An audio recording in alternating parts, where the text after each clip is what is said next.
আমাদের যে সমস্ত ভাইরা মনে করেন নবী করিম সাল্লাল্লাহু আলাইহি সাল্লামকে মাটির তৈরি বললে ওনার অপমান হয়, মাটি একটা তুচ্ছ জিনিস, নূর মানে লাইট, আলো, এটা দামি জিনিস। তারা নবী সাল্লাল্লাহু আলাইহি সাল্লামকে নূরের তৈরি বলেন এই জন্য যে নবীর মর্যাদা নাকি এতে কি বৃদ্ধি পাবে। মাটির তৈরি বললে অপমান হয়ে যায়, মাটি ছালি এটা কোনো একটা জিনিস হলো। আদম আলাইহিস সালাম কিসের তৈরি ছিলেন? এই ব্যাপারে তো কোনো দ্বিমত করার সুযোগ না, কারণ কোরআনে আল্লাহ তাআলা উল্লেখ করেছেন কি দিয়ে তাকে তৈরি করেছেন। খালাকতাহু মিন নার ওয়া খালাকতাহু মিন তিন, খালাকতানি মিন নার ওয়া খালাকতাহু মিন তিন। আদম আলাইহিস সালামকে মাটি দিয়ে তৈরি করেছেন, এটা কোরআনে স্পষ্ট আল্লাহ উল্লেখ করেছেন। কথা হচ্ছে হুজুর করিম সাল্লাল্লাহু আলাইহি ওয়াসাল্লাম বাশার না নূর, বুঝতে পেরেছেন? আচ্ছা, আমি ওনাকে কি বলেছি? আসসালামু আলাইকুম, অনেক ধন্যবাদ আপনাকে, আপনি আমাকে ফোন করেছেন। আমার যে বক্তব্য সেটা আমি আমার বক্তব্যে 40 মিনিটে তুলে ধরেছি। হুজুর করিম সাল্লাল্লাহু আলাইহি ওয়াসাল্লাম বাশার, এটাতে আমি আর আপনার মধ্যে দ্বিমত নাই।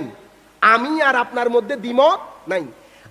আগে আমরা মতের মিল এবং অমিল এগুলা ডিসাইড করি, কোনটাতে মিল কোনটাতে অমিল। তো আমাদের মধ্যে মিল হচ্ছে রসুলে পাক বাশার, যেহেতু কোরআনে পাকের মধ্যে আল্লাহ আল্লাহ রসুলকে বাশার বলেছেন, এটার মধ্যে তো কোনো দ্বিমত নাই। জি নাই। এখন আসেন, আপনার সাথে আমার দ্বিমত হচ্ছে, আমি বলছি রসুলে পাক নূরও বটে, আপনি বলছেন নূর না। এখন আপনি আমাকে বলবেন কোরআন থেকে যে অমুক আয়াতে আল্লাহর রসুলকে আল্লাহ বলেছেন আপনি নূর নন। আমি আপনাকে বলবো কোরআনে পাকের মধ্যে আল্লাহ অমুক আয়াতে আল্লাহর রসুলকে নূর বলেছেন। আপনি এখন আপনার আয়াত বলেন। উনি দেখেন ঘুরিয়ে ফিরিয়ে উনি আমাকে কোন আয়াত বলছেন? বশরের আয়াত। আমি বলছি না, এটা তো আমাদের মধ্যে অমিলই নাই, এটার মধ্যে তো আমরা দুইজন একমত। আপনি বাশারের কোনো আয়াত পড়তে পারবেন না। কেন?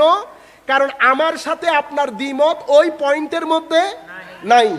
আপনি আমাকে বলবেন কোরআনের ওই আয়াতের মধ্যে আল্লাহ আল্লাহর রসুলকে বলেছেন আপনি নূর নন।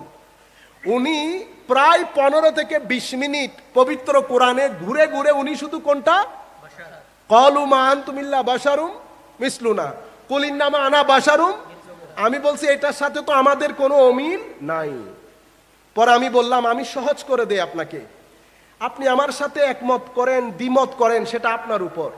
আমি আপনাকে বলছি আপনি কোনো আয়াত বের করতে পারবেন না, কিন্তু আমি পারছি। আমি কোন আয়াত পড়তে চাচ্ছি সেটা আপনি আমার চেয়ে ভালো জানেন। আপনি বলেন। তো উনি আমাকে বলছে আপনি কদ জাআকুম মিনাল্লাহি নূর বলবেন তো? আল্লাহ হ্যাঁ, এখানে নূর রসুল করিম সাল্লাল্লাহু আলাইহি ওয়াসাল্লাম। উনি ইন্টারপ্রেট করছেন। আল্লাহ আমাদের মধ্যে আপনি ইন্টারপ্রেট করতে হচ্ছে না তো। এখানে আমি আপনাকে আয়াত দিয়েছি, আপনি যদি অবিশ্বাস করেন তো আপনি আরেকটা আয়াত দিয়ে আমাকে ডিফেন্স করতে হবে। আপনি বুঝতে পেরেছেন?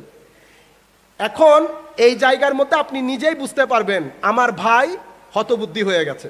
তো আমি কি করেছি? আমি ওনাকে রিল্যাক্স করেছি। আল্লাহ দেখেন, একটা কাজ করেন, এই মুহূর্তে আমাকে দেখাতে হবে এমনটা না, আর আমার সাথে আপনি একমত পোষণ করতে হবে এমনটিও না। আপনি আরো সময় নেন, আপনার আরো যারা কারোর সাথে কনসাল্ট করতে থাকলে করেন। তবে একটা জিনিস আমি আপনাকে বলবো, আমার ভাই, হায়াত মওতের কোনো বিশ্বাস না। আমার রসুলের প্রতি বিন্দু পরিমাণ বিদ্বেষ রেখে যেন আপনারও মৃত্যু না হয়, আমার